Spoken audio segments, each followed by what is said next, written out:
And now, for the main event, to welcome our guest speaker, I want to welcome Bill Lamb, President and General Manager of WDRB and WNYO TV. Bill. Thank you very much. The first thing I would like to say about our speaker is that when he is done speaking, he'll be very happy to take questions on any topic that you choose, except the NCAA. He is not allowed to speak on that topic, so please don't embarrass him by asking about that. Anything else is cool. So I want to ask you, how many of you have been on those long family vacations in the car, where you drive out west or something, you know, driving, and you might come to some place like Cawker City, Kansas, and you might see a big billboard that says, "Welcome to Cawker City, Kansas, home of the world's largest ball of twine." And you sit there and you think, well, how do I know it's the world's largest ball of twine? I mean, is it the largest by weight, by circumference? Is it the largest that was wound by one person or a group of people? And if so, how many people? You don't know. You don't know the answer to these questions, but you go see the ball of twine because it looks interesting. And you can't help but wonder what it would look like against all the other big balls of twine. How big would it be next to it? How much bigger is it? Well, you don't know. You can't know. But they say it's the world's biggest ball of twine. And you get back in the car and you're driving along and somebody says, "Hey, I'm hungry." Just as you see a big sign that says Rosie's Diner, home of the world's best hamburger. Well, you probably think, that's a good hamburger, I bet. But I don't know if it's the world's best. I mean, we don't know anything about the cow. Was it a barn-raised cow? Was it a free-range cow? Was it grass-fed or corn-fed? We don't know. And then there's the issue of the bun. I like simple buns. You might like a fancy bun. And that could be all the difference. And the chef, maybe he made the best hamburger in the world at 11 o'clock. Maybe he peaked. You don't know. You're in at 1. Why would you assume that every burger is going to be better than the one before? You don't know. They say it's the world's greatest burger. You don't know. How could you know? So 14 years ago, I'm introduced to a guy who I'm told is the best athletic director in America. I'm assuming he must be pretty good. I mean, how do I know? Why would he be in Louisville? I would think, if you ask me, the best athletic director in the country is probably at some place like Stanford or Michigan or Texas or Alabama. I don't know. Louisville, I don't know. But it seemed to me he's probably a pretty good athletic director. At least the guy introducing us was very enthusiastic. And then I got a chance to kind of look at his body of work. And listen to this. Since 2000, Louisville is the only NCAA school to win a BCS bowl game, to appear in the men's and women's basketball Final Four, the College Baseball World Series, and to finish as runner-up in the Men's Soccer College Cup. Okay? They're the only NCAA school since 2000 to do all of that. It is one of only 6 schools that has appeared more than once in a BCS bowl game, the men's and women's basketball Final Four, and the College World Series. And they did that in a span of 7 years, less than any other college. And it is the first school ever to win a BCS bowl game, appear in the men's and women's basketball Final Four, and appear in the College World Series in the same year. I don't know where the world's biggest ball of twine is, but I can tell you we're pretty lucky because I'm about to introduce the best athletic director in the United States, Tom Jurich.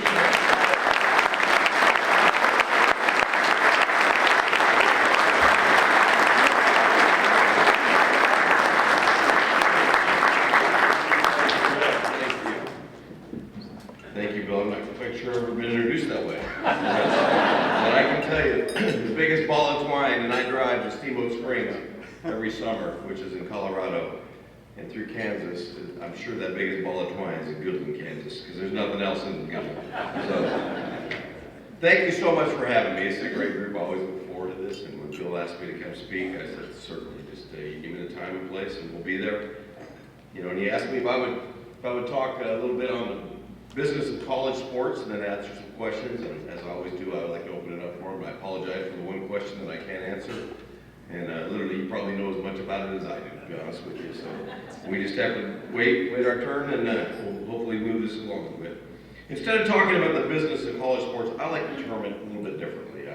I like the term of business. I understand business very well, and we run really a $100 million business. But I like to call it the balance of college sports, because what are we here for? First of all, number one, it's to educate all our student athletes, and believe me, winning and losing is great. That's why they have scoreboards, why it's so important. But to see the rewards, to seeing those kids come here and being dropped off at your curb at 17, 18 years old and being picked up and graduating at 22, 23, it's really impressive. And to see them go out and be firm contributors to society, it means so much to us. And so that's where we really try to focus our efforts. Now the rest of it's very, very important. Don't get me wrong. If we didn't win, I wouldn't have a job, and I understand that. But I think we've got to look at this as a supreme balance. And we want to always make sure that the student that comes to our campus, they leave with a very well-rounded education. I don't just mean A's, B's, and C's in classes. I mean, I want them to have a very good social environment. I want them to have a great athletic experience. Their spiritual experience is very important to us. We want to make sure that they excel at every angle that they possibly can. But I was looking back on this year, and I've been here 19 years now, and it's been a great 19 years. We've had a lot of ups, and we've had some downs. We had downs last year, there's no question. We had adversity. We had to face adversity head on. We had to take it head on. I had to make a very, very difficult decision at the end of the basketball season that was very, very unpopular. Not that I've made many unpopular decisions before, but this one hurt the most because it affected some kids. When it affects adults and people that are your peers and your colleagues, it's a little different than when you affect kids. And we had to do the right thing. I knew what the right thing to do was, and we were going to do it. And I've never shied away from a tough decision. I know the buck stops here with me, and I want to make sure that we do the right thing. So I wanted you to all know that I did my due diligence. I made sure I weighed every piece of evidence that we possibly could have, and I want to do right by the community and the university. And I think certainly we have done that, and we will continue to work very, very closely with the NCAA and make sure that they know that we're a good partner, a team player, and we want to make sure that we want to get this behind us and get going with all the positives that are going on the campus. Once you get through the adversity, we look at, what are our revenues and our expenses as we talk about business.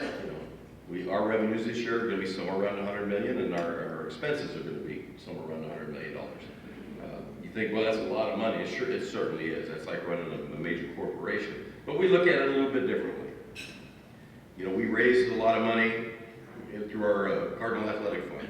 You probably hope most of you are all donors of it. The community's been extremely generous with us, helped us out with in so many different ways, and things that we're so appreciative of.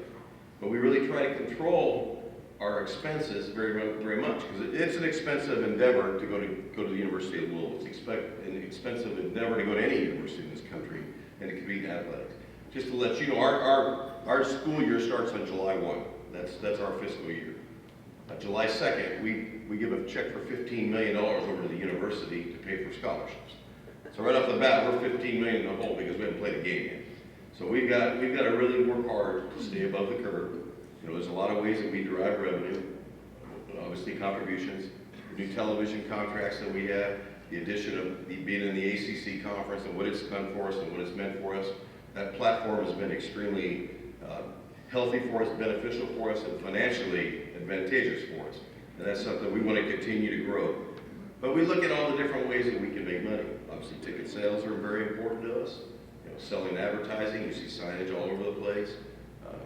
Appearances by different people and coaches that are tied to different companies, whether it be Gatorade or Adidas and things like that. There's so many different ways that we build our revenue stream. And it's so important for us to make sure that we continue to grow. And 19 years ago when I took this job, our budget was $14.7 million. We were in a fledgling conference at Conference USA. We were struggling. We weren't very popular in that conference. But we knew we had to turn it quickly. So we really had to build up our image. And I'm sure the story is very familiar to everybody in here. It was all a big team effort. Many of you in this room have been involved in it. But we were able to get from the Conference USA to make a great leap to the Big East Conference. That really helped us substantially. That was one of my favorite moves I think ever. I never saw that conference going away. I thought that was the perfect fit for the University of Louisville. You know, being with a lot of our peers, the UConns, the Syracuse, Pittsburgh, Providence, Villanova, just had some great academic counterparts. Georgetown, things looked really bright, and that league, as we all know, it crumbled very, very quickly. And that was a very, very sad time. So now we find ourselves going from a top-tier league down to a league called the American Athletic Conference. No disparage to them, but it's much different than being in the Big East.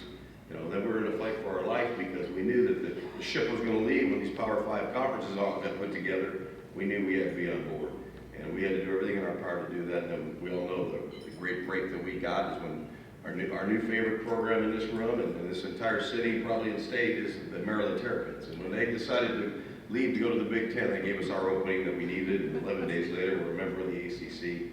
And life has been great ever since. The ACC's provided us opportunities that I don't think any of us could have ever dreamed of. I know Michael Dudas is in this room and he works with me, and one of my favorite colleagues, but he'll tell you just what it's done for us, the pep in our step, the fit that we have, how our fan base just absolutely adores this league. And the great part about it is we've, I think, been able to serve up ourselves to that league. If you talk to the commissioner, he said many times publicly, and he has said anywhere privately, is the addition of Louisville has been one of the greatest things that ever happened to the ACC. So I feel very, very fortunate that I've been able to be a part of it and see what our coaches and our student athletes have done and our administrators have done to make this an incredible conference. It is the perfect fit for the University of Louisville. I mean, if you just said you pick any place you want to be, there's no question about it. We'd want to be here. People say, well, we got to get out of the coast or whatever division we're in, Atlantic Division. I don't even care what the division we're in. But we're in Florida State and Clemson, and I'm damn glad we're there, and I hope we stay there for many, many years. It's very, very challenging, but that's why we signed up. That's why we do buy the big scoreboards. And that's why we want to go against the best, because if we can attain greatness, it's going to mean we're going to have to beat them. And hopefully we can do that very, very soon. Now, our competitiveness has been, I think, something that we all really enjoy. It's a community that's very competitive. It's a community that wants to be the best. It's not just in athletics. Bill's television station, they strive to be the best. COSER strives to be the best. I can go on and on. Everybody strives to be. That's the beauty of Louisville, Kentucky. I grew up in Southern California. I spent 18 years of my life in Arizona. I spent 4 years in Colorado, and I've been here for the last 19, going on 20. And everybody wants to be the best, and we know how that works. But what do you do to get yourself to be the best? From our standpoint, it starts with passion. You got to have a vision first, but you got to have the passion that goes with it. And I think I've said to this group many times before, and I think this is probably my 7th or 8th time I've had the opportunity and the pleasure to be able to speak here, is that without that passion, we have nothing. We have nothing. And when I make a hire, when I go through an interview, I think within 30 seconds, I know if this is a person that I want to hire or not. I very rarely rely on a resume. I look at the person's passion. Now, obviously, I'm not interviewing people that I know that aren't capable of doing the job. I'm not just going to line people up off the street and say, here, take a shot at it. I want to make sure that they're a good fit. But that passion means everything to me, and I think that's something that we've really, really worked hard to do great things with. I think the people that I've been so blessed with around me, my dad had a great saying to me, if you rest his soul. He always told me, you always go out and you want to be a great leader. You hire people that are better than you. And I think I'm very good at that, hiring people that are better than me. It's not very difficult, but I can do it, and I want to do it, and I want to continue to do it many more times. The ACC really gave us a lot of help, too. When we joined the ACC, I think we were getting from the American Athletic Conference about $4 to $5 million a year was our payout. That payout is part of the TV contract, as part of bowl revenues.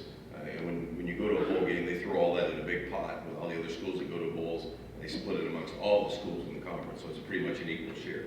So we're getting about $4 or $5 million. When we went into the ACC, that number jumped drastically up to $22 million. So that's really helped us grow, and that's why we've been able to do so much and be so ambitious and aggressive in our building on campus and things that we're doing. We pretty much are a self-sufficient athletic department. We get very, very few dollars from the university and even smaller numbers from the state. So we really have to raise it all on our own. And we've been able to do a good job of that. We run a balanced budget every year. We work hard at that. We try to be great stewards with our money, but it's a very costly business. It's a costly endeavor, but it's one that I think pays great rewards. I don't think it just pays great rewards for the athletic department and for the fans outside, but I think it does for the university, because I think it's helped brand this university in so many different ways. I remember when I first came here, and you probably were part of the group that was just ready to hang me, is playing all those midweek games. But I still go back to those midweek games and say that, to me, is one of the greatest reasons we are where we at. We are where we are at today is because of the national exposure we got in those primetime games during the midweek, when everybody's set of eyes were on you. When you were playing on Saturdays, there's 500 games on Saturdays. When you're playing on Wednesday night or Thursday night or Friday night, there's only one game going on, everybody's watching you. I think that gave us a chance to brand ourselves, not only nationally, but internationally. And that's helped us, because licensing has been such a big part of our revenue stream. We've grown our licensing probably 2,000% since we started.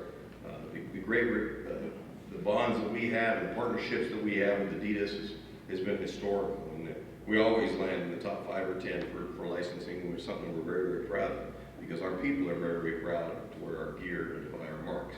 It's something that's very, very important. You know, the new ACC network is going to be a big, big help. It comes on in 2019 that the ESPN and the ACC are going to be in full partnership with. It's going to be a very unique agreement. It's going to be a true business agreement. It's not where they're just going to pay us a rights fee and handle all of our rights. We are both going to do this together. If they make $1, we make 50 cents.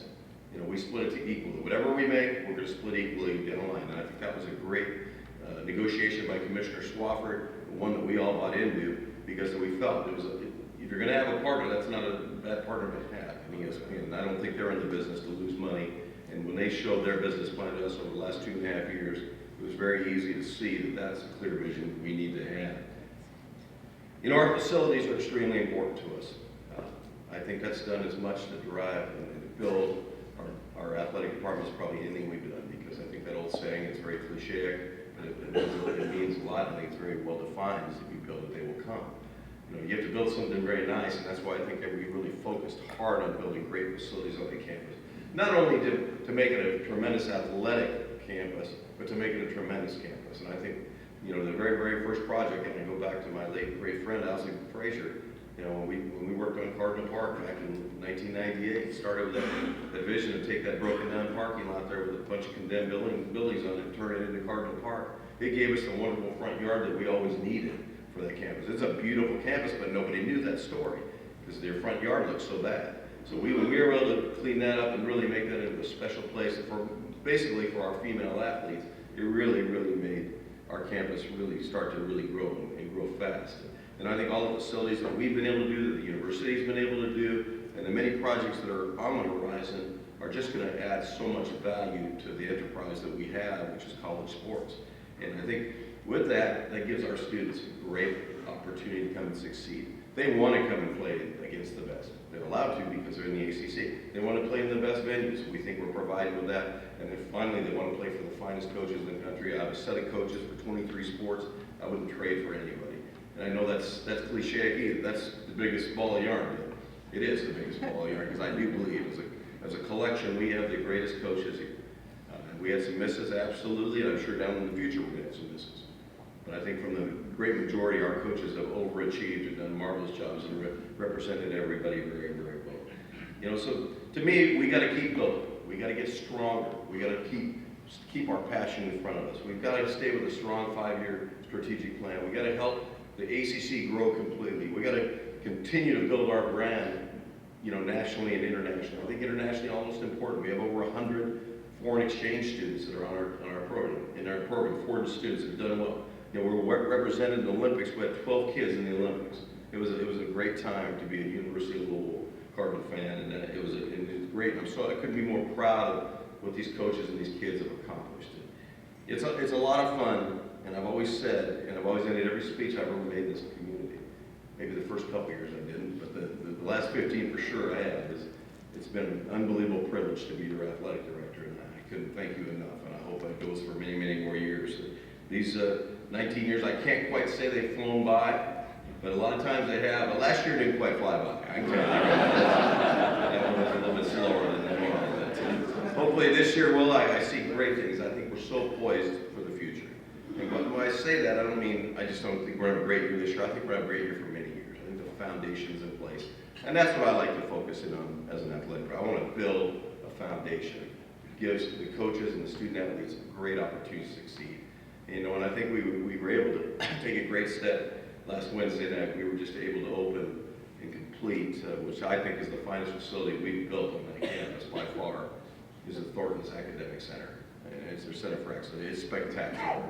A lot of times you see plans. I know all of you in here have been involved in building buildings and seeing the architect's renderings and the beautiful virtual realities and blah, blah, blah. Very rarely does the product ever exceed the drawings, and this one certainly did. This one is just spectacular, and I couldn't be more pleased for our kids. It's funny now that it's only been open a week. Marvin Mitchell, who's our director of academics, he told me, he says, the problem is always to get them to come in here and go to study, and I can't get them the hell out of here. And they want to stay. It's that beautiful of a place, and it's a full service area. They can start at 6 in the morning and leave at 10 at night, and they have everything they want, all their food service, study and tutoring. It's just fantastic. So it's been a great thing. What I want to do is open it up for questions, and you feel free to ask whatever you want. And I really mean that.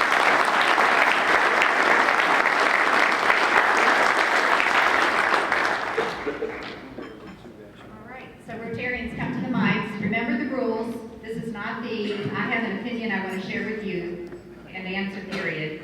It's the question and answer period. So Randy. I'm used to opinions, Randy, so fire away. All right, President Alice, thank you. Tom, Randy Gopez, President of the club. Would you mind explaining to us some of the one point that may be misunderstood and underappreciated, what you've done with Title IX athletes?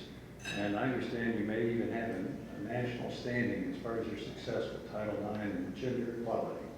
Well, thank you. First of all, Title IX is very dear to my heart. It's something that's not a chore for me to do. It's not a job for me to do. I got 2 wonderful daughters who played, Division I sports and great athletes and loved it. So it's always been a part of my family. To me, I believe in fairness. I think there's no way we're going to treat a female athlete and male athlete different. In any school I've been, whether it's Northern Arizona, when it was very unpopular in the 80s, to talk about Title IX, when I was totally out on an island when I was promoted then, to when I went to Colorado State to now at Louisville, which is very, very much accepted, and I think everybody's seen the great successes we've had, Randy, with our female athletes and our female teams, and we just want to continue that. Honestly, I just see it as one sports team. We're one university, one athletic department, and we want to continue to build on that, and I think we have. We've been highly acclaimed because we've done it, I think, the right way. But that all started probably 19 years ago with Owsley Frazier and the late Olga Pierce. They both really helped support this program. It's a very unpopular thing to do. A lot of people in the business communities were extremely critical of us jumping into the Title IX and wanting to be such a very fair gender equity program because they didn't see the return on the dollars. And I said, their return on the dollars will come 20 years after we start this, when all those wonderful young ladies are now presidents of companies, and when they're giving back to the program like they're doing now, and when we're getting all the great exposure and the results that we see, and the great young people that are out spreading the great word about the University of Louisville and its athletic program, I think we're seeing those dividends very, very clearly right now. Thank you for asking. Tom Cliff-Elgin, you made recent mention of starting the stadium expansion right after the UK game. Can you briefly tell us about the expansion? I can. It's all the pressures on Michael Dudas and his staff that he works with, and raising all the money. But no, we're feeling very good about it. We have a fantastic plan for that end zone project. We do want to start. It's a very lofty and ambitious goal, but I think that's how we built this program, is to be an ambitious and aggressive. And we want to start as soon as that football game's over, and hopefully have it done by the 2018 season. Everything would have to fit together. And as you well know, in construction, they don't. But that is something that we were going to really shoot for. And originally, we thought we'd like to have it for the Notre Dame game, and that is in 2019. We open up on Labor Day, Monday night of Labor Day, and 2019 we host Notre Dame. And I really enjoy Notre Dame and appreciate and respect it, but I really could care less about them right now. I want to get that stadium done and have all the bugs worked out for them. That's something we want to move quickly with. It's a beautiful, beautiful project. It's really going to benefit our athletic department quite a bit. I'm David Dunn. Tom, congratulations on your success, and we're so lucky to have you here. The ACC, as you know, is a really strong conference for men's lacrosse. Any chance of adding that sport to U of L? Well, the men's lacrosse is a sport that is very popular. We get that question quite a bit. The tough thing for us to do right now is that would really throw us out of balance with Title IX again. So when you add another men's sport, we probably have to add another 3 women's sport. Right now, I don't think we're in a position that we can do that. Now, if we did add a men's sport, that's going to be the top of the list. There's no question. And I've had discussions with the ACC about it. It's an extremely popular sport within the ACC, as you well know. But it's certainly on the boards. But if we'd be acting tomorrow on it, I'd be lying to you if I said we were. Tom, Patrick Welsh. Thank you for being here. Thanks for Bill Lamb today. All right, good. We have a successful professional soccer team in town, but for them to really achieve what they would like to, they're going to need a new stadium. Has there been any discussion at all of you being involved in a joint project? No, they haven't. As you know, we finished ours 2 years ago. Mark Lynn's, Dr. Mark Lynn and Cindy Lynn Stadium, it was built, I think we opened it 2 years ago. Ours is about 5,300 seats. My understanding is they need quite a bit more than that, and they need to be downtown. So we really have never had any discussions. Now, Wayne Estoppel was their president, is a very good friend of ours and mine. He's the one that drew, he was the architect on our building, so he knows everything about it. But we've never had a discussion about being joint, and we're very, very happy to get on campus. So anything we try to do, we try to get back on campus. Thank you. Thank you. And I wish them nothing but the best. They do have a great following. John Gregory, thanks for being with us You today. bet. We all have heard of economic bubbles, and we see the huge dollars that are being spent in college, particularly in sports. What would be your opinion of the greatest threat to college sports in general? That's a good question. A very broad question, but a very, very good question. The biggest threat, I think, to college sports, in my opinion, has always been gambling. I think gambling is now almost well received. You know, you've got all the fantasy footballs and this and games. And you've got all the lines on the game, you know, minus 9.5 points, this and that. It's almost kind of a part of our culture now. It's part of our vocabulary. That, to me, I think is sank college athletics faster than anything. It is gambling. You know, I always thought, you know, before I would, maybe 15 years ago, I would probably would have answered that question a little differently. I probably would have said agents. I thought agents would have had a much bigger impact and a harmful impact on sports than it really does today. But we're always worried about how our athletic universe now is being so accepting of gambling is just commonplace. And that I would like to see get out of the picture. Okay, Ken, last question. Hi, Tom. Ken Grossman. Thanks for being here. Thanks for all you've done for the community. You alluded to your 5-year plan. When I go down to U of L, I look at how well it's all built up. I can't imagine that there's a lot of projects on the table, but you're incredibly creative in that, and I wonder what's left. What else do you want to accomplish? Well, we always want to accomplish a lot. We want to, first of all, the buildings that we have, we want to make sure that we keep them up to state of the art. We've been very, very fortunate to have state-of-the-art buildings, and it takes a lot of effort, takes a lot of time, takes a lot of money to keep them with that standard. We want to make sure we do that. As I said, we've got most of our buildings on campus, but we have the beautiful one on the river, the Garvin Brown Rowing Center.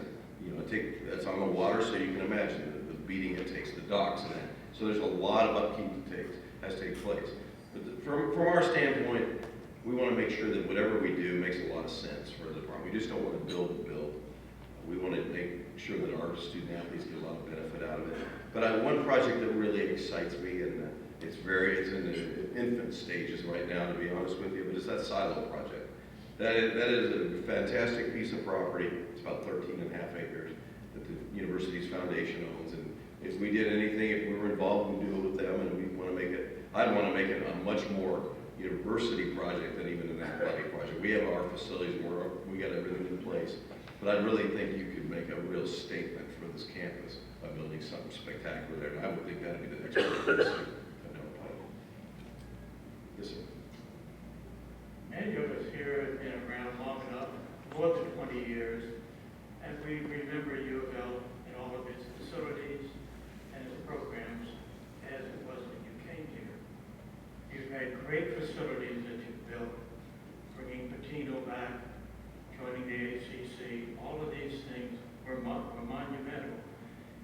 own mind, can you recall the one event that occurred that told you we're on our way? I would say probably the phone call I got from Mike Tranghese getting the invitation to come into the Big East. I think that elevated us to the position that we needed to be. That gave us a chance to be on the national stage. You had football on weekdays, now you have basketball all the time. We had basketball all the time, and your unofficial address was Madison Square Garden, and I think that really promoted success. And that league did so much for us. And then you get the combination of Rick Pitino and the Big East and all their history. And then we were, I think, 3 or 4 time Big East champions, so that really made it even better. So we had so many great memories. And I think that helped propel us more than anything.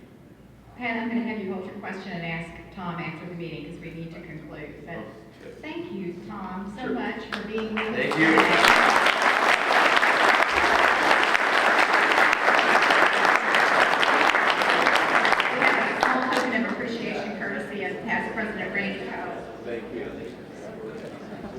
So thanks everyone for being here today. Next week, we'll be here in Archibald. We're going to have Charlie Mattingly and Rihanna Smith-Hamlin, who are literally passing the torch for the Better Business Bureau. Not yet. Hold on, one more second. Anyone here who wants to come to the What is Rotary table, Tom Crimmins is over there. So check it out and love to have you join our club. Thanks for being with us today.